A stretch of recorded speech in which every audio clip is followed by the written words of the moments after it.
కర్నూలు జిల్లా ఆరూరు నియోజకవర్గ టీడీపీ అభ్యర్థి వీరభద్రగౌడ్ ప్రచారంలో భాగంగా ఎల్లార్తి షేక్షావలి దర్గాలో మొక్కులు తీర్చుకుని హోలగుంద మండల కేంద్రంలో ఉన్న ఆలయాలు దర్శించుకుని పురవీధుల్లో పర్యటించారు. ఆయనకు పార్టీ కార్యకర్తలు మరియు అభిమానులు బ్రహ్మరథం పట్టారు. ఈ సందర్భంగా ఆయన మాట్లాడుతూ 2014 ఎన్నికల్లో కేవలం 1500 ఓట్లతో పరాజయం పొందాను.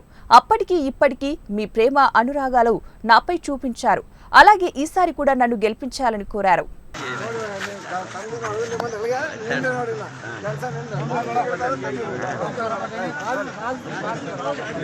బీసీలు ఇలా అసెంబ్లీలో పోతున్నాం, లేకుంటే బీసీలు జడ్పీటీసీలు కానీ ఎంపీటీసీలు కానీ ఏ సర్పంచులు కానీ పోటీ చేస్తున్నామంటే ఆయన భిక్ష వల్లని కూడా మీకు అందరికీ తెలియజేస్తున్నాం.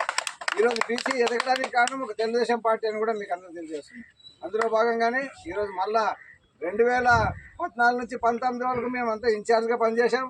14లో కొద్దిగా దురదృష్టం వల్ల 1919 ఓట్లతోనే నేను ఓడిపోయాను. మరి ఈసారి అలా కాకుండా మీకు చేతులెత్తి మొక్కుతున్నా. చాలా ఉన్నాయి. ఇక్కడ వేదావతి ప్రాజెక్ట్ ఒకటి చేయాలి. గతంలో 14 నుంచి 19 వరకు ఆ వేదావతి ప్రాజెక్టు ఎలా ఎక్కడ ఉంది ఏమనేది అంత సంకీర్ణంగా చూసి దాన్ని చంద్రబాబు నాయుడు గారు ముందు పెడితే డిసెంబర్ 18లో డిక్లేర్ చేయడం జరిగింది. మళ్ళీ అది మన ప్రభుత్వం అప్పుడు రాకపోయే వరకు పనులు ఆపారు. మరి ఈ 5 ఏళ్ళలో వాళ్ళు ఏం చేశారు? ఆ ప్రభుత్వం అసలు దాన్ని నోచుకోలేదు, పని కూడా చేయలేదు. ఎందుకు చేయలేదంటే మంత్రి చేయడానికి రెడీ ఉంటే కూడా బీసీలను అణగదొక్కిన పార్టీ ఏదంటే వైసీపీ పార్టీ. ఈరోజు అదే మంత్రి స్థానంలో బొబ్బిన రాజేంద్రనాథ్ రెడ్డి గారు ఉన్నారు. అక్కడ ఎంత డెవలప్ చేశారు, మళ్ళీ ఇక్కడ ఎందుకు డెవలప్ చేయలేదు?